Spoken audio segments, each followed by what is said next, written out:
Très bien. Donc voilà, je vais présenter Geoffroy.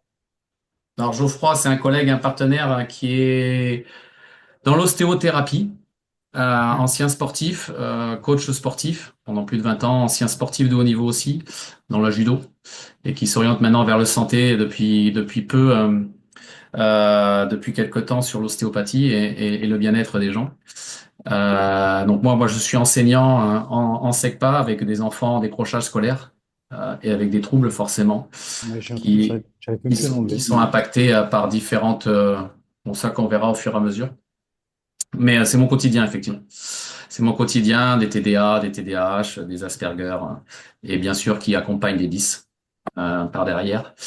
Et c'est pour ça que ce sujet nous intéresse beaucoup parce qu'on veut faire évoluer les choses. En écoutant M6 hier, j'ai trouvé des informations intéressantes mais aussi dramatiques parce qu'il y a en France, ça devient de plus en plus complexe de faire de mettre en place les choses parce qu'il y a de moins en moins de praticiens. Là, ils sont que 700 pour donner des chiffres, hein. 5% et ce qu'il disait hier, hein, 800 000 enfants TDAH, hein. Si on va sur les troubles mentaux, on passe à 17%. Que sur les TDAH, ils sont que 5% pour 700 pédopsychiatres. Et il y a même la région perpignanaise, je ne savais pas. On n'en avait pas un. Donc, c'est pour ça que les structures ont du mal à se monter, à y tenir, et les soins sont difficiles. Et donc, on les envoie vers les hôpitaux psychiatriques, pas forcément les meilleurs milieux. Et là, je suis aussi accompagné, il y a Christelle Luguenin, je ne la vois pas, je ne sais pas où c'est qu'elle est située, qui est sage-femme aussi et qui met, au monde la vie depuis je ne sais plus combien d'années, pour pas dire de bêtises, Allez, 30 ans, tu peux dire. depuis plus de 30 ans et qui accompagne aussi des personnes qui ont des besoins aussi sur ces difficultés-là au quotidien. Parce qu'il y a des solutions qu'on peut apporter, hein. On n'est pas, je ne suis pas professionnel en TDA ou en troubles mentaux. Par contre, je suis professionnel en éducation. Je travaille avec la neuroscience. C'est aussi ça, c'est un de mes outils. Ça, j'en partagerai un petit peu. Et Catherine Soulier, qui est docteur en pharmacie, qui nous accompagne aussi sur certains thèmes. Je sais qu'elle m'a dit que c'était moi son secteur, comment son avatar ou sa connaissance première, hein, qui est les troubles comme cela. Mais en tout cas, sa connaissance en pharmacie est importante et intéressante. Et Kenza, que je vois plus. Ah oui, elle est là. Qui, elle, bah là, elle a son fils, hein, c'est ça, Kenza? Alors, j'ai mes deux fils. Deux J'ai fils. mon aîné qui est HPI Asperger Hmm. et j'ai mon plus jeune qui est en pré-diagnostic au potentiel aussi, HPI. Donc Donc, voilà. de Donc, 4 et 6 ans, ouais. Moi, je me suis formée au comportementalisme, donc moi, j'utilise la méthode ABA ou ABA, selon comment on la prononce. Et en parallèle, je fais ça aussi parce que je me suis rendu compte que ça a aidé énormément et ça a changé la vie de mon fils. ah, Ça ben a ça, clairement changé la vie de mon fils. mais c'est ce qu'on veut faire évoluer et on veut faire bouger les lignes sur ça à notre niveau, hein, à notre petit niveau, hein. Si on peut faire bouger les lignes, ça, avec des petites choses, peut faire je sais pas si vous voyez, oui, c'est bon, l'enregistrement. Si, si, on voit. On voit. Donc les troubles. Donc les TDA et les troubles émotionnels, c'est un bien grand mot, peut-être qu'il y en a qui ne connaissent pas non plus, hein. C'est compliqué à résoudre. S'il y a des outils qu'on peut mettre en place, faut les comprendre, le comprendre de l'origine, hein, sans surtout se tourner quand on a ces difficultés-là, se tourner vers des spécialistes. Même si des fois il y en a des bons et des mauvais, il faut en trouver aussi. Ce que j'ai constaté hier dans M6, il y en a de moins en moins. Mais il faut se pencher vers des spécialistes, ça c'est important. Il y a des outils qu'on peut mettre en place personnellement, c'est ce qu'on va un petit peu découvrir aussi ce soir, au niveau des parents et des personnes qu'on côtoie, que vous connaissez, hein, que chacun puisse connaître et partager. C'est des petits outils, moi j'applique avec mes élèves et qui fonctionnent extrêmement bien, qui coûtent rien, hein, c'est juste reprendre connaissance de son cerveau et ça fonctionne au niveau de chacun. Alors, je sais pas s'ils sont, voilà. OK. Donc, ce qui induit les désordres. Déjà, si on vient sur ça, sur les contraintes rencontrées, j'aime bien cette petite image qui est à droite, parce que je le remarque tout le temps avec les élèves, c'est que les mots qu'on utilise, eux, ils peuvent les prendre autrement. Et donc, il faut faire attention des choses, des fois, comme on parle, hein, même si c'est pas simple. Donc, chaque cerveau, chaque personne est totalement différent. Donc, ce qui induit ces désordres, c'est les impulsivités, on le voit régulièrement, et la suractivité qui ne tiennent pas en place. Moi, les élèves, ils ne tiennent pas. Certains, j'en ai un, il ne tient pas du tout assis. Il faut qu'il bouge tout le temps. Il est très agréable et par contre, enfin très agréable. Il est très réactif cérébralement. Il réagit très vite au questionnement. Il pige vite. Il répond vite. Mais il peut pas voilà, c'est vraiment de l'hyperactivité. Alors, il a été décelé, il a été diagnostiqué. Moi, je suis pas. Mais on le voit, on le voit assez bien sur ce genre rien que dans le regard, comment il est le matin, s'il est bien ou pas bien. Une irritabilité, une nervosité face à la frustration. Si on l'empêche, si on leur dit non, donc c'est pour ça il y a une gestion à avoir sur ces enfants-là qu'on peut mettre en place facilement déjà pour la confiance en soi, reprendre confiance en eux-mêmes et comprendre leur pourquoi ils ont ces désordres-là. Donc la neuroscience m'aide beaucoup. Les troubles du sommeil et les troubles de l'attention. Donc une concentration très très très basse. Déjà que le cerveau a une capacité de concentration d'une quinzaine de minutes. Eux, c'est encore moins. Une mouche qui vole va les déconcentrer. Euh, les troubles, les sensibilités au rejet et aux critiques. Le cerveau, dans notre cortex, enfin notre cerveau est fait de à peu près trois zones principales. On appelle ça les trois cerveaux, les trois zones cérébrales. On a le reptilien qui est en automatisme, mais surtout celui qui est chez les TDAH et les enfants comme les enfants que j'ai à charge, c'est le limbique, c'est l'émotionnel. Et que ça, l'hypersensibilité est là chez eux, hein. Donc le jugement, la critique, certains, ils aiment pas du tout. Les désordres alimentaires. Donc, ils peuvent être boulimiques, ils peuvent être manger tout et n'importe quoi à n'importe quelle heure, ou voir l'inverse. Et ça induit des dépressions, des scarifications, je le vois régulièrement, et jusqu'à des actes un peu plus, sans dire le mot, mais je pense que vous l'avez compris, ça nous est arrivé. Voilà, au CFA de Paris, ça nous est arrivé, même deux fois. Bref. Euh, donc c'est vraiment à prendre en compte et à faire attention et à sensibiliser les adultes et à repérer ces genres de troubles et on peut les repérer même des enfants adultes, des personnes adultes qui ont encore repère très tard et ça induit des fois des problématiques plus poussées. Les principales causes, les principales causes, la génétique. Alors c'est là ce qu'on appelle génétique, c'est souvent la vie où il a vécu, les antécédents des parents, par exemple, les antécédents familiaux qu'il y a pu y avoir, ça a forcément une incidence sur l'enfant. Donc l'environnement de la croissance in utero, Christelle pourra en parler. Pareil, hein, l'enfant capte tout, le bébé capte tout. Ça induit aussi, et puis même une dysbiose, on peut en parler après du microbiote, ça influera sur la croissance du cerveau et de l'enfant. Et ça peut induire des problématiques plus poussées aussi, c'est pareil. Donc, il faut vraiment faire attention. L'environnement et le stress. Un environnement stressant pour un enfant, pour une adulte, hein, il y a beaucoup de personnes sont en dépression et en burn-out, hein. Combien il disait? Je crois que c'est 50% des enfants sont en burn-out. Donc, c'est beaucoup. Un enfant sur deux, là. Et les adultes, pareil. Une consommation d'alcool, les chocs physiques et trauma émotionnels. Oui, les chocs, un divorce, une séparation dans la famille, pour eux, c'est pareil, c'est un choc assez grand, parce que la base de la famille pour l'enfant, c'est le couple et c'est les parents et la mère. Donc ça, c'est un choc à prendre en compte aussi pour eux. Donc les sensibiliser, et se faire accompagner, hein, toujours pareil, hein, les psychologues sont là, les psychiatres sont là. Donc il y a des thérapeutes et des personnes qui sont il y a des personnes fiables et l'autre, faut faire, voilà, faut aussi bien des fois creuser, mais trouver les bonnes personnes. J'ai voulu mettre consommation d'alcool et de tabac. On le voit, je les vois même en sixième, au niveau petit, déjà du tabac. Et de l'alcool aussi. Alors, j'ai même un cas, c'était le matin au bol à la bière. Parce que la mère le faisait depuis des années. Et il se cachait pas. Donc il m'a dit, c'est mon quotidien. Bon, il était en troisième, lui. Une alimentation bien trop sucrée. Bien trop sucrée. Le sucre, ça agit sur le cortex cérébral. Bon, après, ça agit sur d'autres pathologies, hein, qu'on en parlera par la suite la semaine prochaine sur le cas du diabète.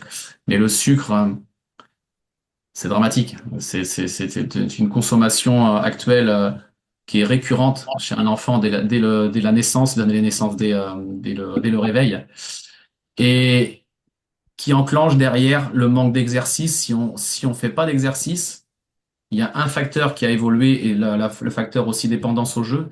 Là, on a mis les trottinettes électriques depuis 2 ans. Donc les enfants ne dépensent plus le sucre qu'ils utilisent, qu'ils mangent le matin. Peut-être qu'ils prennent du Nutella, mais ce sucre c'est fait, ça donne une énergie, hein. Mais si tu le consommes pas, ça se transformera en gras et ça va se stocker dans des corps gras. Et le cerveau en fait partie. Donc il peut avoir des pics glycémie. Enfin bon. Donc les trottinettes, pour moi, électriques, il y a zéro effort chez un enfant maintenant aussi à l'heure actuelle et la dépendance au jeu. Je sais pas si vous côtoyez, vous voyez tous nos ados, ils sont tous collés sur leur portable, avec zéro interaction entre eux. Et c'est ça aussi le facteur aggravant. Un des gros facteurs aggravants, c'est bien ça. Euh, Au jour d'aujourd'hui, hein, ça peut évoluer par la suite. Je sais que Facebook va modifier leur algorithme pour faire un Facebook entre guillemets, hein, je sais pas si c'est le bon terme, hein, mais pour jeunes, donc un spécifique pour jeunes, donc plus être avoir des algorithmes différents, pour plus avoir cette culte du corps ou cette vision même dégradante hein, de certaines images récurrentes, parce que c'est fait pour les images défilent. Là, l'algorithme est fait pour répéter toujours la même chose. Donc c'est malheureux, mais ils vivent ça. Et puis les harcèlements. L'harcèlement sur les jeux vidéo, dans les réseaux sociaux, entre eux. Après, ça se répercute dans les cours ou dans la vie au quotidien. La dysbiose, on a voulu marquer bien sûr la dysbiose parce qu'on en parlait aussi avec Kenza. Le microbiote est important. Tout, enfin, une grosse partie de la dépression est liée aussi à l'alimentation ou les facteurs comme ça, est liée à une alimentation, une hygiène de vie aussi. Si ton intestin en mauvaise posture, ben, ça jouera sur ton mental. Donc voilà, la petite image, c'est ce que ça résume un petit peu tout ce que je viens de dire, hein. Donc tout ce qui est les anomalies cérébrales, hein, c'est différent sur la structure. Après, chaque personne sera différent, hein, chaque enfant sera différent. Donc c'est pour ça que être accompagné est important. Sur cela, Geoffroy, si je te laisse un petit peu, Ouais, tu m'entends? je vais te compléter tes propos. Vas-y. Maintenant, on va parler sur comment on peut limiter justement l'impact d'un TDA. Alors, il y a quand même plusieurs applications, plusieurs choses à mettre en place. Il y a quand même pas mal de problématiques que Julien vient de soulever. Donc, comment les réguler? Eh bien, c'est tout simplement écrit hein, sur la slide, hein, mettre en place une routine stable avec des horaires réguliers. Pour un TDA, c'est important d'avoir un cadre et des repères et d'avoir à peu près toujours le même rythme pour ne pas qu'il ait à réfléchir, pour ne pas qu'il ait d'évolution ou de stimulation émotionnelle variable, et donc plutôt des horaires réguliers et un fonctionnement régulier. Voilà, donc une routine stable, c'est ce qu'il faut retenir. Utiliser des outils visuels et des rappels. Alors, on a souvent des outils d'emploi du temps dans les maisons pour les enfants, pour leur dire à telle heure on se brosse les dents, avant on mange. En fait, on organise sa journée. Et bien là, vous allez pouvoir faire les choses de la même façon, voilà, rendre les tâches concrètes et visibles. Le matin, je me lève, je vais prendre mon petit déjeuner. Alors, chacun a son organisation, attention, hein, je ne dis pas ce qu'il faut écrire, mais voilà. Je me lève, je vais prendre mon petit déjeuner, je fais un câlin. Si c'est le moment, hop, ensuite je vais me laver, je vais me préparer, je vais m'habiller, je me coiffe, je descends, j'ai mis mon cartable devant la porte d'entrée. Voilà. Toutes ces tâches concrètes, visibles, que l'enfant va pouvoir avoir pour structurer sa journée et maintenir cette routine stable. Ensuite, pour tout ce qui va être apprentissage, on va plutôt avoir le découpage des tâches.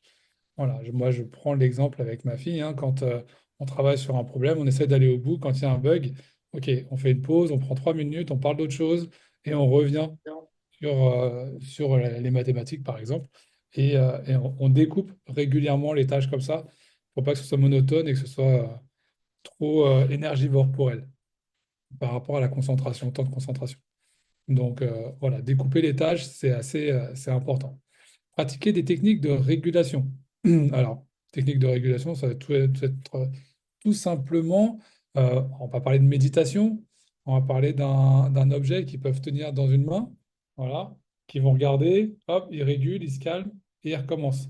On peut avoir, souvent maintenant, je vois des enfants qui font ce signe-là. Alors, c'est un jeu, oui, mais il y en a qui font ce signe-là pour mettre devant eux. Voilà, ils font le rond, ils regardent le rond et ça recentre leur attention. Il reste quelques secondes et ils repartent sur leur activité. Ah, c'est pour se recentrer quand au niveau nerveux, ça devient trop important. Est-ce que c'est clair pour l'instant pour tout le monde? Ça va? C'est assez limpide? Ouais? On voit les Oui. écrans. On peut faire comme ça dans l'écran, on peut faire des pouces. Bon, quand il n'y a pas d'écran en place, tant pis. Quand les écrans sont éteints, on ne voit pas les visages. Donc voilà, ça c'est voilà, un petit outil de régulation, mais Kenza pourra peut-être nous proposer son expérience par rapport à ça. En tout cas, voilà, c'est assez utile. Alors ensuite, demander de l'aide, comme disait Julien tout à l'heure, demander de l'aide à des thérapeutes. Voilà, thérapie comportementale, c'est bien. Aujourd'hui, des pédopsychologues, il y en a. Des pédopsychiatres, il n'y en a pas beaucoup. On est dans une région sur Perpignan qui en est dépourvue. Donc c'est compliqué. Mais aujourd'hui, on a quand même beaucoup, beaucoup, beaucoup de personnes qui font de la thérapie alternative, que ce soit de la psychothérapie, de l'accompagnement holistique, de l'approche par la nutrition, par la micronutrition, par le sport, par la méditation, par la sophrologie. Il y a plein d'outils thérapeutiques maintenant qui sont mis en place, Les animaux, ouais. plus ou moins efficaces, oui, effectivement, plus ou moins efficaces. Voilà, ça dépendra de chaque enfant, ça dépendra de chacun, de son approche, voilà, de comment on fait les choses et comment on voit un petit peu justement la partie solution en fonction du regard de chacun et là encore de notre culture aussi. Et des fois, il faut secouer la culture pour faire Mm. évoluer les choses. Ensuite, voilà, adopter une hygiène de vie, ce qu'on appelle anti-inflammatoire, avoir un rythme plutôt régulier de sommeil, une alimentation qu'on appellera équilibrée, mais même aujourd'hui, l'alimentation équilibrée, elle est déséquilibrée. Donc, on en parlera un petit peu plus tard. Voilà, donc essayer d'avoir le meilleur rythme et la meilleure hygiène de vie, on va dire. Ensuite, accepter son fonctionnement. Et ça, c'est un apprentissage, même pour un enfant. C'est lui expliquer qu'il a un fonctionnement un peu différent de certains, mais très similaire à beaucoup d'autres aussi, parce qu'il n'est pas tout seul dans ce cas-là. Et très souvent, à travers nos enfants, on constate que nous, bah, on a quelques similitudes, hein, comme on dit, hein, la pomme ne tombe pas loin de l'arbre. Donc, automatiquement, c'est que il y a un des parents qui aura peut-être des tendances aussi à être un peu TDA. Donc, voilà, moi, je le sais, hein, c'est très clair. Donc, il faut des fois du temps de concentration, mais j'ai aussi besoin de temps de lâcher prise. C'est hyper important dans une semaine. C'est un tiers du temps. Donc, c'est chronophage de réussir à se poser pour bien rester concentré ensuite. Donc voilà, accepter son fonctionnement, l'expliquer, s'adapter et prendre conscience, trouver des repères également, qu'on fasse partie des 6% des moins de 18 ans ou des 3% d'adultes qui sont TDA et qui ont un peu de mal à gérer. Il y a la prise de conscience. Et, euh, et ça, c'est essentiel. Et donc, l'environnement familial peut fortement aider là-dessus. Et puis, voilà, comme disait à la fin Julien, sur la partie écran, effectivement, limiter le temps d'écran. Bon, bah, aujourd'hui, la prolongation de notre avant-bras, c'est devenu un téléphone. Peut-être que plus tard, on aura les touches dans notre main. On ne sait pas encore, mais on verra comment on va être fait. Euh, mais, euh, mais ouais, effectivement, les vidéos, ce qu'ils appellent les shorts, c'est ça? Mm. Ouais, ouais, ouais, autre vidéo. Ça rend pas, ça rend actif, mais on passe de l'une à l'autre, on switch très vite, on mémorise pas. L'impact peut être très violent, très addictif, et ça devient compliqué, effectivement, là-dessus, on a des troubles émotionnels. Donc, éviter, euh, éviter les temps d'écran, c'est important. Et là, je mets un petit bémol parce que j'ai eu l'occasion de réaliser une mini-conférence sur des e-games, en fait, sur un événement de gamers.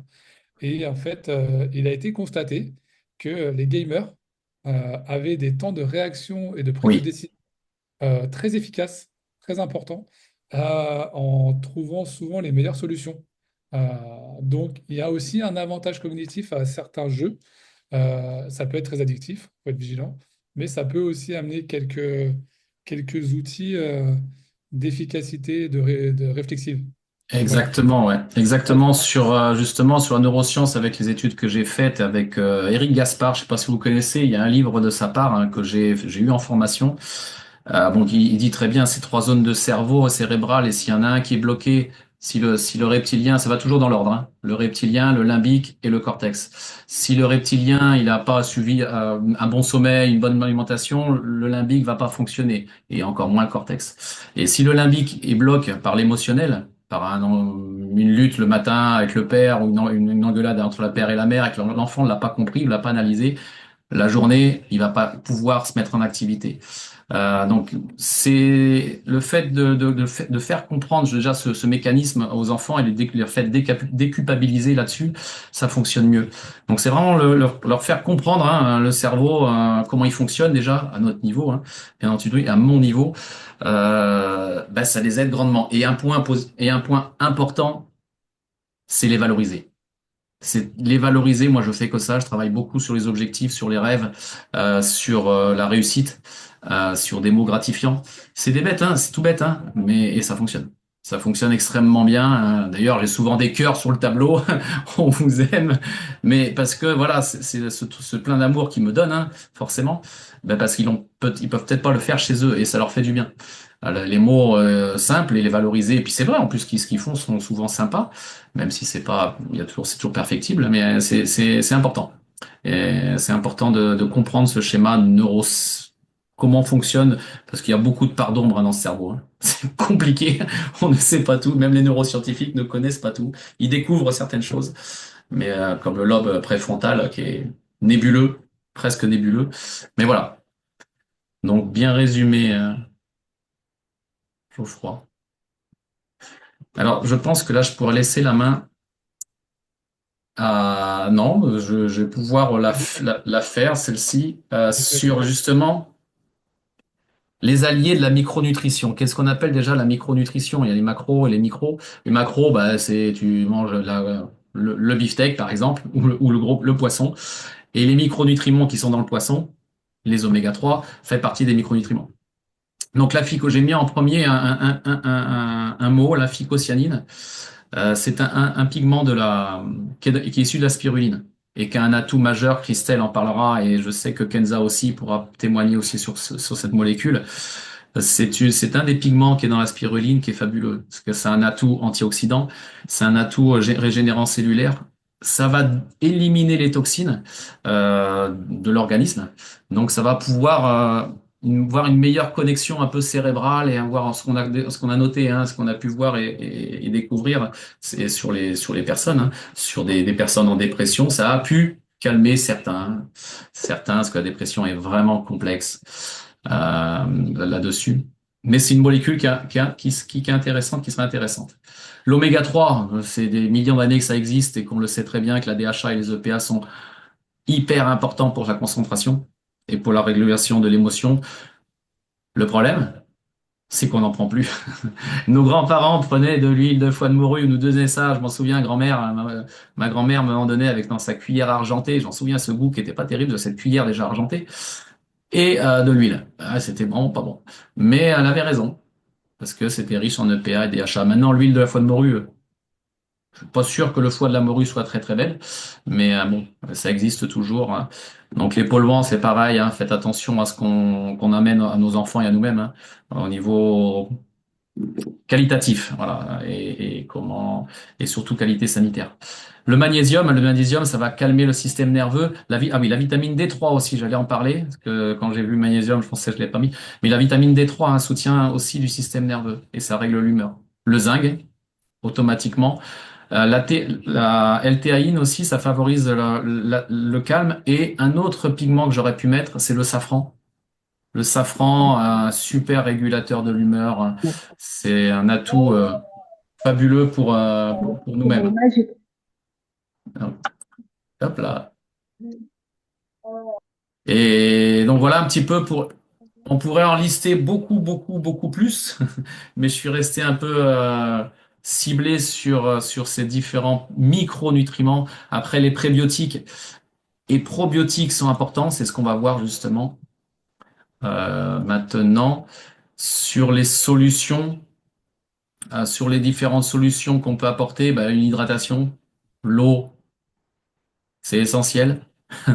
Pas le Coca-Cola. Le Coca-Cola, et j'ai des élèves qui me le font et qui me le disent, ouais, ben moi je m'hydrate avec du Coca-Cola. Je bois du Coca-Cola.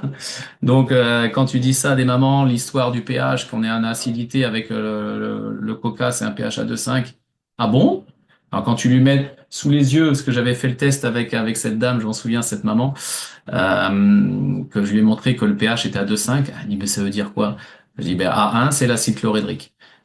Ah bon? Et c'est quoi? Enfin, l'acide, quand on parle d'acide, ça pique quand même. Ben oui, ça pique. La 2,5, c'est très acide. 7, c'est neutre, c'est l'eau du robinet approximativement. Et plus on est en alcalinité, mieux c'est. Alors, pas du 11, hein, pas pH à 11, parce que là, on est en alcalose. C'est un peu trop haut. Mais à 8, à 8, 8,5, on est bien. Hein. 8,5, 9, on est très bien. Donc une eau ionisée, c'est intéressant en fait. Qu'est-ce qu'on appelle ionisée? C'est un peu une eau vivante, hein. C'est pas une eau stagnante comme en bouteille plastique. Faut arrêter, c'est catastrophique. Et l'eau du robinet, il faut vraiment maintenant privilégier l'eau filtrée.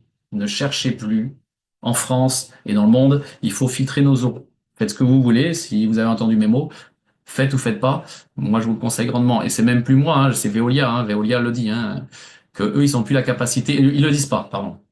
Ils devraient le dire. Ils le disent pas parce qu'il y a 7 milliards, 17 milliards à l'export. C'est un coût qu'ils perdraient s'ils disent que l'euro est plus potable. Donc il faut travailler sur la filtration. Une prévention, donc bien sûr travailler sur cette alimentation, sur un système, une activité physique, les dépenser au maximum, hein. Les dépenser au maximum. En plus, ça fait du réseau social. Mes filles font du hand, j'en suis ravi, elles font de la musique aussi, et ça les aide beaucoup. Un sommeil réparateur, bloquer les écrans à 20 heures. C'est possible. C'est pas compliqué, de couper Internet, par exemple, à 20h30. Comme ça, ils auront plus de réseau, même si on entend des hurlements. Mais bon, c'est vrai que c'est pas évident non plus, hein, j'avoue. Un suivi, un suivi par un nutritionniste. On était avec une diététicienne cet après-midi, on en a parlé. Une diététicienne, nutritionniste, psychologue, des médecins référents, des pédopsychiatres si on trouve. Et bien sûr, pour moi, la complémentation est une nécessité. Une nécessité parce que les oméga 3, c'est plus riche du tout. Les nutriments, il n'y a plus de qualité. Les acides aminés ont disparu. Les fibres, on en parlait avec, je sais pas si Albert est là, on en parlait avec Albert, les fibres ont disparu dans notre alimentation. Drastiquement. Oui, Donc, ah ben, t'es là. je, je suis là et je peux, si tu me permets, je pourrais apporter quelques points sur ce point-là. Je voudrais D'accord. revenir sur ce que tu disais tout à l'heure sur les enfants. On sait quand un enfant, jusqu'à l'âge de 3 ans, il va fabriquer son microbiote. Selon sa naissance, c'est un autre sujet, mais on pourra savoir quelle est la qualité de son microbiote. Ça, c'est une première chose. Deuxièmement, on va le savoir comment il va évoluer. Et aujourd'hui, malheureusement, avec la junk food, quand je vois des parents qui emmènent leurs enfants le dimanche soir, surtout et malheureusement les divorcés, au McDo et compagnie, le problème, c'est qu'aujourd'hui, les fibres qu'on avait autrefois, on ne les retrouve plus dans notre alimentation. Et je D'accord. rappelle que les fibres, c'est la nourriture de vos probiotiques. C'est les prébiotiques qui nourrissent les probiotiques dans votre microbiote. Et tant qu'on n'en aura pas assez, je rappelle que c'est 30 grammes par jour et on n'en consomme que 15 à 17 quand on a moitié moins. Et c'est pour ça qu'on a des enfants qui sont parfois hyper turbulents. C'est parce que leur microbiote n'est pas dans cette zone. Exactement. Je te remercie beaucoup de ta précision, Albert. Parce que tu es spécialisé, c'est vrai que je t'ai pas présenté, mais tu es spécialisé un peu sur le microbiote et sur les bactéries et sur les prébiotiques plutôt, avec ta société qui va faire du pain enrichi en fibres justement, et ça c'est intelligent. Justement, Kenza, je sais pas si tu es là. Oui, Je suis Voilà. là. Je vais te laisser la main pour ton témoignage, ton retour, toi, ton concept, enfin, concept. Ce que tu as mis en place avec tes enfants, c'est ce qui est pratiquement devant nous. Ce que j'aimerais, c'est que tu expliques un petit peu comment tu as fait, comment tu mets ça en place, s'ils l'ont accepté déjà, et comment tu as fait pour rentabiliser aussi, parce que on peut vite dire waouh. Donc il y a des possibilités, il me semble. Donc Oui, déjà, après, quels sont tes retours toi personnellement? Et si tu alors, mon retour est plus que positif. Alors, moi, le protocole, je l'ai fait en collaboration avec Christelle, qui m'a bien guidée sur cette façon de gérer. J'ai commencé par l'eau. Alors, moi, je filtre mon eau depuis pratiquement 2 ans maintenant, 2 ans et demi. Donc, avec la fameuse carafe et le filtre en charbon. Hmm. J'ai commencé par ça. Et au bout d'une semaine, mais sans, excusez-moi du terme, sans déconner, hein, au bout d'une semaine, j'ai commencé à avoir des résultats sur Aron. C'est-à-dire que moi, quand j'ai pris contact avec Christelle, j'avais un enfant qui avait 4 ans, euh, qui avait du jour au lendemain arrêté de parler, sachant que son premier mot, il l'avait dit à 9 mois. Donc, les médecins ne comprenaient rien du tout. Donc, on m'a sorti tous les diagnostics possibles et imaginables. Donc, quand j'ai contacté Christelle, on a mis en place ce protocole et j'ai commencé 15 jours rien qu'avec l'eau alcaline. Au bout de 10 jours, au bout d'une semaine, j'ai commencé à avoir des résultats. C'est-à-dire qu'il était beaucoup plus réactif, il y avait beaucoup plus d'interactions sociales. Au niveau du transit, c'était le jour et la nuit. Euh, Après, j'ai intégré la phycocyanine. Pour moi, la phycocyanine, c'est juste révolutionnaire parce que ça a Ouais. été le déclenchement de, de tout, quoi.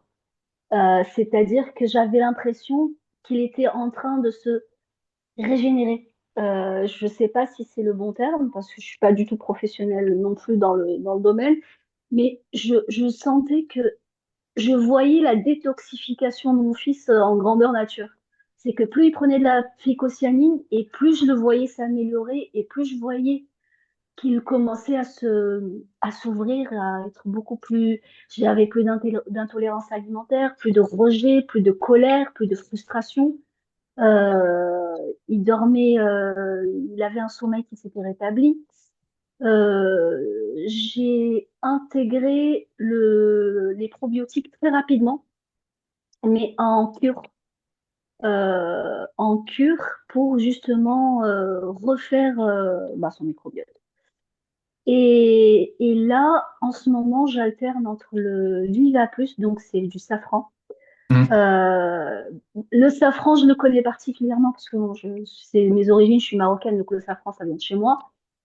Et c'est une épice qu'on utilise dans tout. Le safran et la curcumine, c'est la base de tout chez nous. Donc, mais je savais pas que le safran avait un pouvoir apaisant. Hmm. Et en fait, la particularité de mes enfants, c'est qu'ils sont très, très émotifs. Tout est décuplé chez eux. Donc, le safran et le magnésium lui a permis à mon fils aîné de se réguler émotionnellement. Et, euh, et bien sûr, je rebondis sur ce qu'a dit Geoffroy. Moi, j'ai un régulateur que j'appelle un collier de décharge. Je l'utilise quand il est en stress. Donc, en, en parallèle avec ça, ça lui a permis de s'apaiser.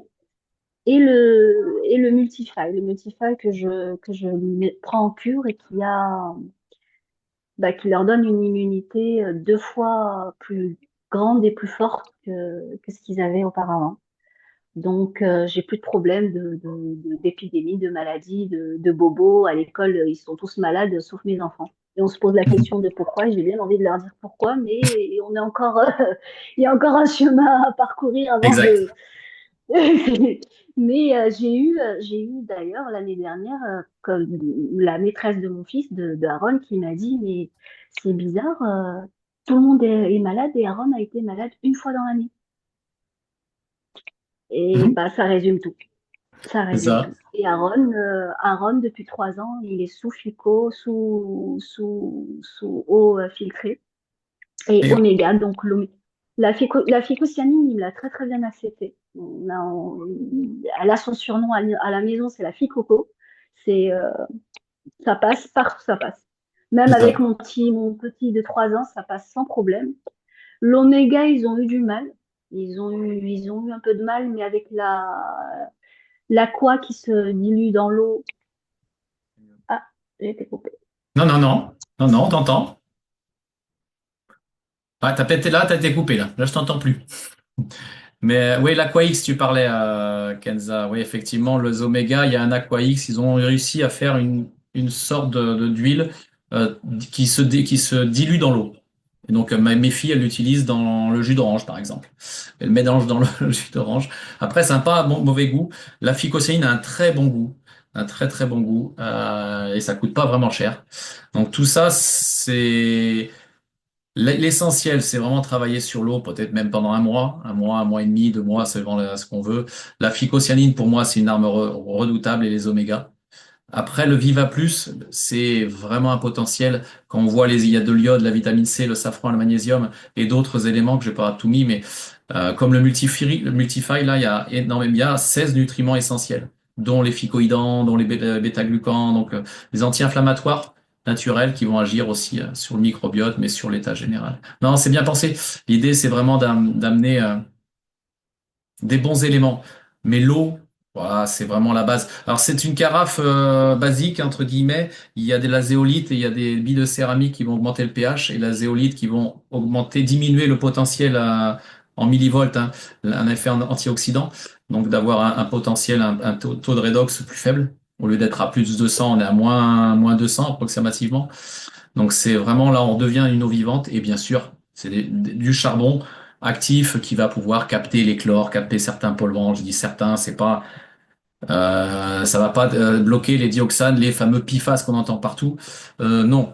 Non, non, il y a des systèmes un peu plus poussés, mais c'est un investissement. Ça, c'est chacun est libre. Moi, je l'ai fait, mais chacun est libre de le faire hein, comme il le sent. Il y a des belles entreprises sur Redon et en Bretagne qui font des belles machines. Mais bon, ça, chacun est libre de choisir, de faire ce qu'ils veulent. Christelle, si je peux te laisser la main. Oui, Julien. Parce que, parce que qui est le mieux placé des témoignages que toi? Et c'est dire déjà un peu qui tu es. Bon, tu sais, le témoignage que j'ai voulu mettre, je pense que je te l'ai dit, c'est Christy, ton amie, Oui. et sa fille. Mais toi, dans ta vision déjà professionnelle, bon, tu les vois pas peut-être à la naissance, les troubles? Alors, Si? je les vois pas à la naissance, mais effectivement, on sait que les gros prématurés sont plus à risque d'équilibre émotionnel, hein. Donc les TDA, les troubles de l'autisme, tout ça, sur les gros prématurés, on sait qu'on majore énormément les troubles. Alors effectivement, donc je suis sage-femme et je ne vois pas les enfants au-delà de la naissance après dans ma pratique professionnelle. Et le témoignage de Christy dont tu parlais, en fait, c'est la première personne qui se tourne vers moi suite à une conférence comme tu fais ce soir, qui était assez générale sur les problématiques de société, de l'alimentation, la pollution, ce qu'on respire, ce qu'on mange, et puis toutes les ondes qui nous entourent et qui peuvent venir perturber le fonctionnement. Eh bien, à la suite d'une conférence tout à fait classique, une maman, donc Christy, me demande si on peut aider sa fille qui a été diagnostiquée autiste Asperger. Donc la petite, elle a 3 ans à l'époque et moi, je ne vois pas d'inconvénient à ce qu'elle ait une bonne eau, au contraire, une eau dépolluée. Donc on commence par l'eau et puis, comme c'est une enfant et une enfant fragile, avec ce que je savais de la micronutrition et ce que je savais de la phycocyanine, je ne vois effectivement aucun problème à mettre en route le concept de santé cellulaire sur sa fille. Par contre, on le fait de façon très précautionneuse avec un bilan que j'établis avec la maman sur comment réagit son enfant, puisqu'il va y avoir autant de troubles de l'autisme ou de troubles de TDA. Alors, il y a certaines Hmm. caractéristiques communes à tous, mais chaque enfant reste bien individuel, et ça, tu l'as déjà dit, Julien. Donc, je fais une fiche de suivi avec la maman qui va vraiment reprendre les caractéristiques de sa fille. Et très vite, en une semaine, tout comme l'a dit Kenza, en une semaine d'eau simplement, puisque je ne veux pas introduire tous les éléments en même temps Hmm. pour pas justement perturber son organisme, en une semaine d'eau, c'est spectaculaire, on voit déjà des résultats immenses. Petit à petit, on va introduire la phycocyanine et là, on parle même pas de millilitres, on parle de quelques gouttes. On commence avec 3 gouttes. La semaine d'après, on passe à 5, puis à 8. On y va vraiment très doucement, mais il se trouve que au bout d'un mois, 1 mois et demi, autant la psychomotricienne que la maîtresse convoquent les parents en demandant ce qui s'est passé avec cet enfant qui était complètement isolé au niveau social, qui n'avait aucun lien avec ses petits camarades de classe, qui étaient protégés par des bibliothèques de livres pour justement qu'elle ne se sente pas envahie par ses camarades. Et bien d'un coup, cette petite fille se faisait force de proposition pour aller réorganiser les jeux de ses petits camarades dans la cour. Donc, changement total d'attitude, beaucoup moins de frayeur, beaucoup moins de cris, beaucoup moins de peur. Ça a été absolument révolutionnaire et bien sûr que Christy a partagé les résultats de sa petite et que beaucoup de personnes sont venues se tourner vers le concept de la santé cellulaire pour aider les enfants. Donc, on avait fait le choix aussi de faire des conférences sur le sujet, comme tu le renouvelles ce soir, pour informer les gens. Et après, chaque personne qui s'est tournée vers moi, eh bien, a eu un suivi individualisé sur quoi prendre et comment le prendre, mais de façon très résumée. Ici, tu avais montré la slide avec tous les produits. On va essentiellement baser sur l'eau, la phycocyanine, les Ouais. oméga 3 dans un premier temps, et après, on vient compléter avec tout le reste. Mais en tout cas, de façon générale, et j'ai actuellement une trentaine d'enfants suivis au moins, ils ont tous amélioré leur état. Ils ont tous amélioré leur stabilité émotionnelle. Il y a eu beaucoup moins de difficultés de contact, même le contact de la peau, des vêtements de laine sur la peau par exemple, ou le contact de l'eau. Une sociabilisation augmentée, beaucoup moins de troubles de l'humeur avec beaucoup moins de cris, beaucoup moins de pleurs, une concentration également augmentée au point que les professionnels de santé se tournent vers les parents pour leur demander qu'est-ce qu'ils ont pu changer pour améliorer l'état des enfants.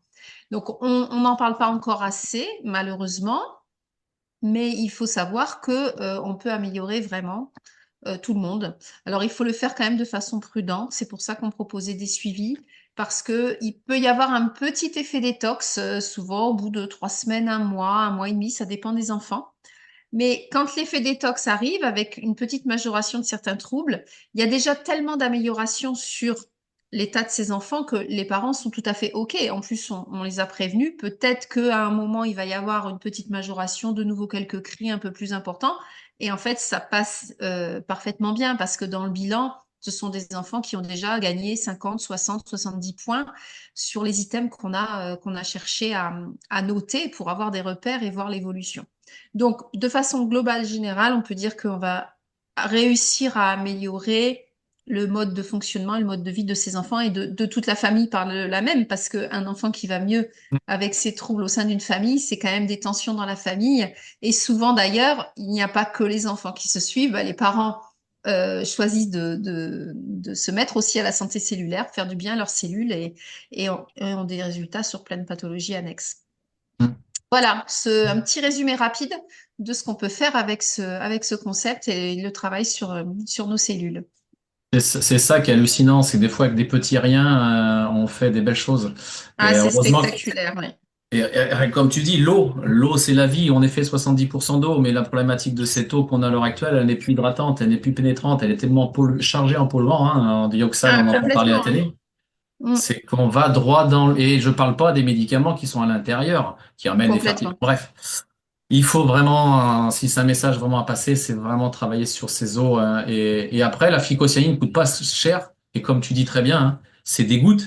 On parle pas de 50 centilitres à boire tous les Ah jours. oui, oui, oui, oui. Les enfants, bon, on va augmenter bien sûr progressivement en fonction de l'évolution, mais c'est vrai qu'on commence avec très très peu. Parce que justement, on veut pas les bousculer, on veut pas qu'ils aient un effet détox massif, on veut pas qu'ils se retrouvent avec des maux de tête comme peuvent avoir certains adultes quand ils prennent d'emblée des doses un peu importantes. Donc ça, on le veut pas chez ces enfants-là, ils sont déjà fragiles, il faut y aller vraiment. Moi, j'ai toujours prêché l'excès de prudence, même si ça met un petit peu plus de temps à détoxifier et à détoxiner. Ben, je trouve que c'est intéressant de respecter leur rythme et puis d'y aller poc à poc, comme on dit dans les PO, mais en tout cas d'y aller doucement pour que tout le monde se fasse au rythme et que l'enfant soit pas trop perturbé. Mais en général, vraiment, les effets sont vraiment très, très positifs. Comme on dit chez les sportifs, le trop est l'ennemi du bien, c'est ça, Mm. Geoffroy? Ouais, c'est ça. Les excès, on les paye, comme tous les excès d'ailleurs. Désolée pour cette coupure. De C'est pas rien, grave. c'est pas Bah, grave, Kenza, on On a a pu dit toujours pour continuer. continuer. Là, Christelle, justement, je vais passer le témoignage de Chris. Oh, attends, j'ai une question oui, pour toi, Christelle, si tu me permets. Oui. Peut-être que ça va intéresser un peu tout le monde. Quels sont les âges des enfants que tu suis? Ah bah il y a eu de tous âges. Je pense que D'accord. mes plus petits avaient 3 ans et puis j'ai eu des grands de 20 ans, 24 ans où là les rapports avec le père étaient un petit peu réglés par des coups de poing, hein. L'enfant frappait son père, défonçait les murs. Quand j'ai fait les suivis, les parents étaient en pleurs de joie de me dire qu'il y avait plus de coups de poing dans les murs, qu'il y avait plus de bagarres avec le papa, qu'il y avait plus. Enfin, et ça a été très vite aussi. Donc, à 20 ans, finalement, cet enfant, il s'est régulé tout aussi vite que mes petits de 3 4 ans, qui sont normalement, on peut penser, moins pollués, moins intoxiqués, parce qu'ils sont juste plus jeunes. Mais c'est vrai que j'ai vraiment eu tous les âges. Après, j'ai eu des 8 des 12 des ados, enfin il y a pas, et on peut le commencer très petit parce que la maman d'une petite autiste avait sa petite fille qui avait 1 an et qui faisait beaucoup de bronchiolite. Donc, du coup, on l'a mise aussi sous phycocyanine mm, pour renforcer son immunité. Et puis, bah, cette petite, ça a été fini, quoi. Elle a très vite pu être malade, comme Kenza disait. Ça renforce l'immunité. Donc, en fait, il n'y a pas d'âge. J'ai même dans mes connaissances un enfant très, très, très, très prématuré, hein, qui est né à même pas 5 mois, où la maman était infirmière et elle lui a fait téter sur le doigt de la phycocyanine. Ce petit, aujourd'hui, il va très bien, il a quasiment pas de retard. C'est un petit miracle, ce petit bonhomme. Il est tout beau, il est souriant, il est joufflu. Il a même pas le faciès d'un grand, grand prématuré comme ils l'ont parfois. Pour l'instant, il a des acquisitions, un développement tout à fait normal. Donc, c'est vraiment, voilà, on ne sait pas ce que ça aurait fait sans. Mais en tout cas, à 25 semaines, en général, on a quand même beaucoup de risques d'avoir des oui. séquelles. Et là, il est vraiment en pleine santé, quoi. Donc, Chris- alors malheureusement, moi, Christelle, je suis point et pieds liés par rapport à l'hôpital. C'est pas des choses que je peux partager au sein de l'hôpital. Mais par contre, l'information, il faut la partager parce que si tout le monde Christelle, pouvait y avoir accès, ce serait merveilleux. Christelle, est-ce que je peux te Oui, poser une question aussi? C'est de la part d'Albert. oui. Euh, tes enfants sont-ils nés par voie naturelle ou par césarienne? Alors, j'ai eu quasiment que des enfants qui sont nés par voie naturelle. J'ai pas pu noter la différence par rapport au microbiote auquel ils ont été confrontés à la naissance, effectivement, puisque c'est à ça que tu penses. Aujourd'hui, on est quand même en train de se poser les questions de savoir s'il fallait faire un réensemencement pour les enfants qui sont nés par césarienne, et c'est pas recommandé par l'HAS qui est l'haute autorité de santé. Mais bon, voilà, ils ont quand même un métro de retard sur, sur certaines pratiques qui pourraient être faites. Mais bon, pour l'instant, on n'en est pas encore à protocoliser du réensemencement de microbiote sur les enfants nés par césarienne. Après, certaines mamans le font, hein. Voilà. Oui, Mais en mais tout cas, j'ai pas sache pu, que, moi, objectiver de rapport entre la voie de la naissance et les troubles de ces enfants. sache Oui, que dans certaines cliniques ou dans certains hôpitaux, ils réensemencent l'enfant, voient vers un coton-tige ou Oui, oui, oui, euh, tout à dans, fait. et tout la bouche de l'enfant pour pouvoir Oui, apporter ces bactéries. Et je pense que exactement. c'est un point important. Et quand on voit cette absence, parfois on a des enfants qui sont agités, mais c'est peut-être une des liaisons et tout, je pense que oui. de l'enfant. Mm, Oui, mm. oui, tout à fait. Bon, après, moi, c'est vrai que je suis obligée de suivre les Le protocole. recommandations de la Haute Autorité de Santé, mais avec des mamans qui sont ouvertes à ça en off, entre guillemets, je peux leur donner ma conviction personnelle et après, elles font ce qu'elles veulent pour le bien-être de leur petit, bien sûr. On D'accord. peut un petit peu filouter par rapport à nos recommandations, mais bon, Je te remercie beaucoup, Christelle. Et, je J'ai t'en une prie. question, justement, Christelle. Oui, Julien, j'ai une oui, question pour Christelle. vas-y. Tu parlais de quelques gouttes chez les tout petits, quelques gouttes de phycocyanine.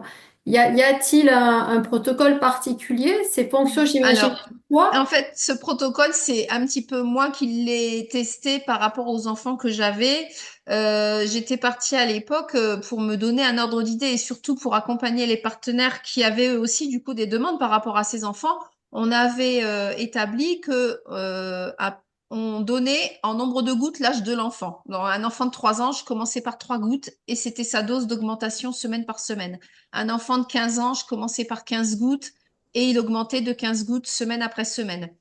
Ensuite, on passait à des millilitres bien plus tard dans le suivi, mais en fait, ce qui comptait surtout, c'était les fiches suivies, c'est-à-dire que si à un moment je notais dans les fiches, alors moi j'ai tout, je sais pas si on le voit à l'écran, mais j'ai tout un classeur gros comme ça hein, de toutes mes fiches de suivi. Où on a repris avec les parents, le premier interrogatoire dure plus d'une heure, hein, parce qu'on reprend vraiment toutes les caractéristiques de l'enfant, et je me base beaucoup là-dessus, c'est-à-dire s'il y a amélioration, et puis quels sont les signes de détox. Et parfois, il m'est arrivé de stabiliser la dose, de ne pas l'augmenter pour laisser passer la phase de détox en douceur, et puis de continuer l'augmentation après, et puis parfois d'aller un petit peu plus vite parce qu'effectivement, on avait vraiment visualisé qu'on avait passé cette phase de détox. Donc, c'est à faire vraiment en collaboration avec les parents et à s'entendre sur le suivi en les prévenant que voilà, si à tout moment, moi, ils savaient qu'ils pouvaient me joindre à tout moment, si jamais il y avait un souci, une question ou autre, on se contactait et puis on essayait de revoir. Alors, c'est vrai qu'on marche un petit peu sur des œufs parce qu'il n'y a rien de. Mais l'amélioration est tellement évidente rapidement que Mm. finalement, ces petits réajustements, les parents sont tout à fait à même de les entendre parce qu'ils disent, mais de toute façon, il n'y a pas de souci, même si d'un coup, ils recrient ou ils repleurent un peu plus, il y a tellement de points qui se sont améliorés qu'on peut bien supporter ça. On l'a supporté pendant des années, donc c'est pas grave. On sait que ça va passer. Et effectivement, ça finit par passer et après, on peut reprendre des phases de prise plus importantes. D'accord. Merci beaucoup. De rien. Merci bien, Christelle. Je vais essayer de passer, tu penses que je vais essayer de passer le Le témoignage justement de témoignage de Christine. Christy, oui. Ah, par contre, je suis pas sûr que le son soit bon. Ah. Voilà, si je fais ça, c'est bon. Partager. Je sais pas s'il y a toujours la caméra, ouais. Je m'appelle Christy, je suis la maman de 2 petites filles, dont une petite fille de 4 ans et demi qui a été diagnostiquée ayant des troubles autistiques légers à symptômes modérés, donc qui passe par notre quotidien depuis sa naissance. C'était vraiment une adaptation à tout. On a très vite compris qu'elle avait très peur de tout, que c'était une vraie angoisse profonde, donc c'était des angoisses très sérieuses concernant l'inconnu, concernant parfois des jouets, des images, des inconnus, un aliment inconnu. Si chaque chose n'était pas pile poil à sa place, ça partait en grande peur, en larmes, en cris. Elle ne communiquait pas avec nous jusqu'à ses 3 ans. Elle a marché à 2 ans et demi, mais vraiment en forçant un peu les choses. Voilà, tout est arrivé sur le tard. Sa motricité globale, donc du coup, n'était pas bonne. Elle n'avait pas la limite, en fait, conscience de la limite de son corps. Et le côté vestibulaire, c'est-à-dire l'équilibre, était très mauvais. Donc pas de drisienne, pas de vélo, pas de trottinette, rien. Elle ne pouvait rien faire, elle n'y arrivait pas. C'était vraiment une peur exacerbée. Il faut aussi savoir que des troubles autistiques, ça sera une grande rigidité dans le quotidien. Donc elle était excessivement rigide. C'était vraiment des rituels quasi militaires, hein, vraiment sans a priori pour les militaires bien sûr, mais c'était vraiment très très fort. Et puis il y a quelques mois, j'ai découvert le concept de santé cellulaire et donc on a décidé de faire profiter notre fille Marine de ce concept ainsi que toute la famille d'ailleurs. Donc on a commencé par tout simplement de l'eau filtrée alcaline. Ensuite, elle prend 2 millilitres de phycocyanine par jour, tout en prenant de la spiruline anatroinat, donc qui est vraiment d'une qualité exceptionnelle produite par Exelis. Et elle est également supplémentée en oméga 3, donc l'huile de krill. Au bout d'une semaine de phycocyanine, on s'est rendu compte qu'elle n'y avait plus d'angoisse. Elle n'avait plus fait de crise, tout simplement. Plus de crise, plus de cris non plus. Au bout de 2 semaines, on s'est rendu compte qu'elle commençait à être curieuse sur l'inconnu, justement, ce qui lui faisait peur. Elle a commencé à avoir de la curiosité et à aller voir, en fait, les choses qu'elle ne connaissait pas. Elle s'est mise à mieux manger, à être moins sélective sur la nourriture, à vouloir goûter des aliments, ce qui était complètement inespéré. Et au bout de 3 semaines, tout simplement, elle a commencé à aller vers les autres enfants. Elle a accepté que les autres enfants viennent lui parler, même si elle ne les connaissait pas. Elle a accepté de jouer avec les autres enfants et elle est passée d'un état passif dans la cour de récré, un état actif. C'était un vrai petit leader qui est force de proposition dans les jeux, qui a envie, qui rit, qui tombe, qui se salit. Enfin, là-dessus, ça a changé complètement son quotidien, en tout cas par rapport aux autres enfants et même par rapport aux personnes autour en général. Elle s'est vraiment ouverte, elle a brisé ses chaînes et aujourd'hui, c'est une enfant complètement épanouie. Elle s'est mise à faire de la draisienne, ce qui était complètement inespéré. Donc, quand on refait le test vestibulaire, justement avec sa psychomotricienne, le test montre qu'aujourd'hui, au bout de 2 mois de phycocyanine, à ce moment c'était 2 mois de phycocyanine, le test révèle aucun retard vestibulaire. Aujourd'hui, elle est comme les enfants de sa classe de 4 ans et demi qui n'ont pas de troubles autistiques ou de troubles autres. Donc c'est vraiment une enfant qui est devenue au contact, elle soutient le regard, elle montre du doigt, elle va voir les inconnus, elle vient nous faire des câlins, ce qu'elle ne faisait jamais auparavant. C'est une enfant épanouie et la rigidité n'est plus là. Et c'est vraiment quelque chose de complètement incroyable. Donc je remercie énormément en tout cas ce concept et je remercierai jamais assez Xélis d'avoir permis à cet enfant de s'épanouir et avoir une projection d'avenir beaucoup plus positive qu'il y a encore quelques mois.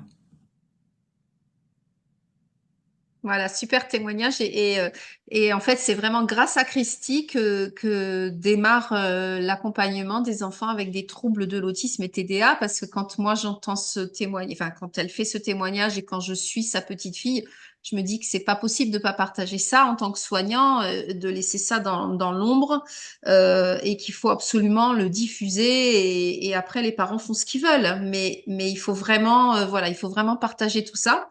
Et moi, ça a été ma motivation toutes ces années de partager ce concept pour qu'il y ait une accessibilité à l'information. Et après, les gens font ce qu'ils veulent. On peut nous accuser de vouloir vendre nos produits.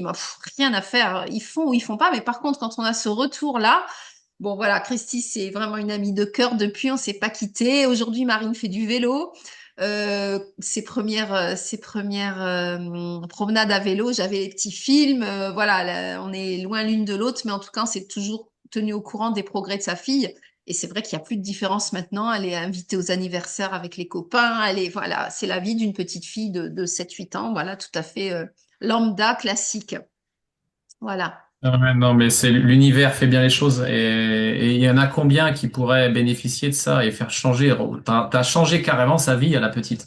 Enfin, en tout cas, positivement. On sait pas ce qu'il aurait fait autrement, mais au niveau cognitif, au niveau apprentissage, ça l'a aidé grandement. Et Elle puis, aurait perdu du temps. voilà. Et puis, ça a découlé sur la diffusion. Et puis, peut-être qu'il n'y aurait pas eu Christy, derrière, Kenza n'aurait pas pu profiter non plus de ce concept. Exact. Tu as raison. Toutes les autres, parce qu'il y en a plein de personnes que je pourrais citer qui ont mis en place ce concept pour la famille. Et comme dit Christy, toute la famille a consommé. Elle avait aussi une problématique de santé qu'elle a améliorée. Et puis, c'est ce qu'on retrouve quand on dit que ça agit sur tout. Même dans des maladies auto-immunes, on arrive à avoir des améliorations. Et ça, c'est vraiment parce qu'on va nettoyer l'organisme et que, alors attention, on ne soigne rien, mais on redonne juste au corps la possibilité qu'il a de s'auto-régénérer. Voilà. Et c'est juste un concept formidable pour ça. Vraiment. Là, il y en a un autre de témoignage. Je sais pas si tu le connais. Je l'avais Oui, croisé. je le connais, oui. Je vais témoigner de quelque chose qui concerne mon fils Gaël, qui est donc handicapé mental. Il est considéré comme bipolaire, il est considéré également comme ayant des troubles autistiques. Et depuis donc son adolescence, on lui administre 3 cachets par jour de Tegretol pour réguler son humeur. Donc ce médicament est également un anti-épileptique alors qu'il ne l'est pas. Et on m'a dit qu'il allait devoir prendre ça à vie. Donc Gaël prend depuis novembre 2014 du Natura Blue avec 2, 3, 4 bouchons par jour. Il prend du krill, il boit le Natura N4 Water, pardon. Et Donc, ils consomment tous les produits Natura Forever. Et Ah oui, mince. Ouais. depuis maintenant donc, 1 an et demi, je baisse régulièrement les doses de Tegretol, sachant que j'ai fait ça vraiment très progressivement. Et son humeur est totalement régulée. Il est beaucoup plus calme, beaucoup plus posé. Et ses propres éducateurs disent qu'il est plus concentré, qu'il arrive à plus se poser, à mieux participer, etc. Le côté hyperactif aussi a disparu, il est beaucoup moins nerveux, anxieux, etc. Donc là, on est passé depuis pas tout à fait un mois, à 0 Tegretol. Il ne prend plus que les produits Natura Forever. Voilà, je donne la possibilité à Natura Forever d'utiliser. Donc en fait, il parle de Natura et Natura Blue. En fait, c'est le nom commercial qui a évolué depuis 2016, 2014, du moins. 2016, 2014, je sais plus ce qu'il dit, mais et qui a évolué, qui reste la même phycocyanine, beaucoup plus concentrée, parce qu'ils ont Oui, évolué, forcément avec le temps, on concentre plus. je viens de mettre un mot justement par écrit que les doses de phycocyanine ont grandement été augmentées en Ouais, concentration. C'est pour ça que moi, exact. je ne parlais que de gouttes avec les enfants, parce qu'on a un produit beaucoup plus concentré et on peut pas être à 3 bouchons comme on était à Non, l'époque avec la phycocyanine de la base, la première. première qu'on ait connue. Voilà. Exactement. Donc voilà un petit peu ce qu'on voulait partager. Là, je vais pousser un petit peu le bouchon. C'est vrai que là, il y a une société qu'on parlait avec Exelis qui a fusionné avec une autre société qui s'appelle Zinzino, qui est en Norvège. Et ces deux sociétés ont voulu fusionner, bah, déjà pour être plus costaud financièrement et plus crédible, parce que la société Zinzino est cotée en bourse aussi, donc au niveau financier, ils peuvent faire des innovations régulières. Et eux, ce qu'a voulu Zinzino, c'est récupérer ou travailler avec les photobioréacteurs. Ces aquariums qu'on voit ici, c'est là-dedans que la spiruline et la phycocyanine poussent. C'est pour ça que Kenza disait de la qualité, et Christy aussi parlait de la 3-nat, de qualité, parce que là, il y a zéro pollution. Cette petite usine, enfin ce bâtiment qu'on voit derrière, c'est Vitas. C'est une autre collaboration avec Zinzino. Eux, ils sont là pour analyser. Alors écoutez bien, c'est analyser des gouttes de sang. On prend des gouttes de sang séchées des personnes, et on les envoie sur ce laboratoire. Pourquoi faire? En fait, pour analyser la cellule sanguine, pour voir des taux. Là, ils peuvent analyser les taux d'oméga 3 qu'a l'enfant ou l'adulte ou la personne lambda, les taux d'oméga 3 et les taux d'oméga 6 pour avoir une comparaison, pour voir s'ils sont en inflammation ou pas. Et ça, c'est vraiment une structure Vita, c'est totalement détaché de la société Zinzino. Ils ont aucun, à part l'analyse de sang, ce qu'ils font, c'est leur job. Derrière, c'est anonyme. Donc, ils envoient l'analyse de cette étiquette qui est anonyme, qui a des numéros, hein, tout simplement. Et il retourne à la personne. Donc, cette collaboration permet d'avoir des analyses comme ceci. Là, on voit rapidement en survolant pour pas être trop long. J'ai mis des analyses de personnes que je connais. Là, c'est un sportif de haut niveau, non, mais d'un sportif. Il a un ratio pour ces chiffres, hein, pour expliquer simplement, hein. 1 et 47. 47, c'est l'oméga 6, la quantité d'oméga 6. Et 1, c'est la quantité d'oméga 3. Donc, pour un oméga 3, il avait 47 oméga 6. En inflammation chronique, il va vers une pathologie, une problématique inflammatoire, laquelle, je sais pas. Et là, on voit d'autres chiffres. Donc, indice de protection 0%, c'est bien ce que disait Christy, c'est bien ce que disait Kenza. En faisant ces protocoles, on augmente la protection et l'immunité. La force mentale, il est très haut, il est dans le rouge. Quand c'est rouge, c'est pas bon. Quand c'est jaune, ça commence à être bon. Quand c'est vert, c'est très bon. Et là, c'est là, ce chiffre 1 sur 21. Donc, un oméga 3, 21 oméga 6. Le chiffre de cette fluidité membranaire, faut que la membrane soit souple pour accepter les nutriments, l'alimentation qu'on amène et les médicaments ou d'autres. Mais si elle n'est pas souple, rien ne rentre. Donc si je vous donne des chiffres, ici on doit être sur un oméga 3 pour 3 oméga 6. C'est le grand la moyenne à atteindre. Au-delà, on est en inflammation. En dessous, on est bien. Ici, on doit être à 1 sur 4, on est à 100% des absorptions. 1 sur 8, on est à 50% des absorptions. 1 sur 12, 0%. Donc l'1 sur 21, vous imaginez que le steak qu'il mange passe aux toilettes. Tout simplement. Donc voilà un petit peu. Et là, si on regarde mon analyse à moi, ça c'est la mienne, j'avais 1 sur 16 et en 4 mois, je suis revenu en équilibre. L'idée, c'est de prouver avant comment tu es et 4 mois plus tard comment tu es. Donc voilà un petit peu, là, si on regarde vite fait les chiffres, ça c'est mon analyse à moi encore personnelle, hein. J'avais 76, j'étais en déséquilibre de moins 76 de PA, et en 4 mois, je reviens à zéro. Donc je suis en équilibre total. Donc voilà un petit peu en apportant des éléments, le fait de faire une prise sanguine, un peu comme on fait dans nos piscines, ceux qu'en ont, ou dans leur voiture, on fait des contrôles techniques, mais on n'analyse pas forcément, et on passe une balise dans la voiture, nous on le fait pas pour notre corps. Là, ça permet de savoir les ratios, les 11 acides gras qui sont dans notre corps, s'ils sont à un taux ou à un ratio anormal ou normal. Donc voilà un petit peu ce que je voulais ramener en plus sur toutes les informations de ce soir. Je pense que Geoffroy, on peut en rester là. Des questions surtout, je pense qu'il peut y en avoir. S'il y en a, n'hésitez surtout pas, surtout qu'on a des Christy, des Kenza, des Carole, mince, Catherine, qu'on n'a même pas laissé parler, Catherine. J'aurais pu te laisser. Et, si tu as Moi, des... j'avais juste une remarque, Julien. Oui, Euh, je disais dans le chat justement que je trouve bien dommage que les médecins, les pédopsychiatres ben, ne soient pas aussi ouverts à ce type je dirais, de micronutrition, d'accompagnement. oui, Moi, dans ma pratique de pharmacien, j'ai beaucoup délivré de méthylphénidate, qui est le médicament qui est prescrit hein, dans certains cas. Et j'ai vu beaucoup d'effets secondaires sur des enfants et surtout sur des adolescents. Voilà, donc je voulais le dire parce qu'il y avait très très souvent une croissance ralentie, une perte d'appétit, voire même voilà, des troubles du comportement alimentaire et voire même des effets secondaires beaucoup plus importants.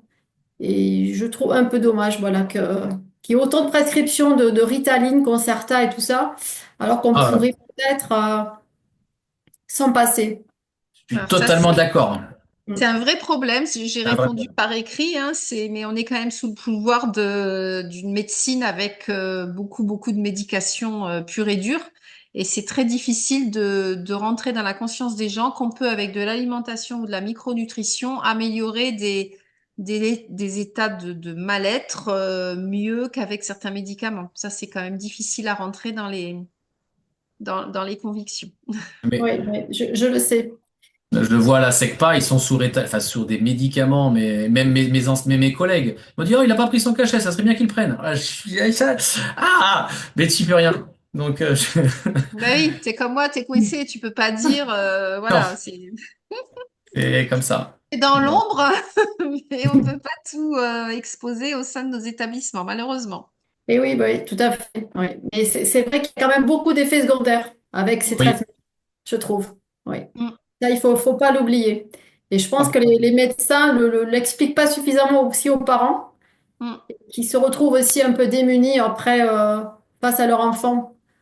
Ils mettent tout leur espoir dans le traitement et c'est pas forcément une grande réussite pour certains. Mm. ouais, malheureusement, c'est ça. Je te rejoins totalement. On fait une grande confiance pour aller au bout et peut-être, je sais pas, conclure ou pas conclure, on verra bien.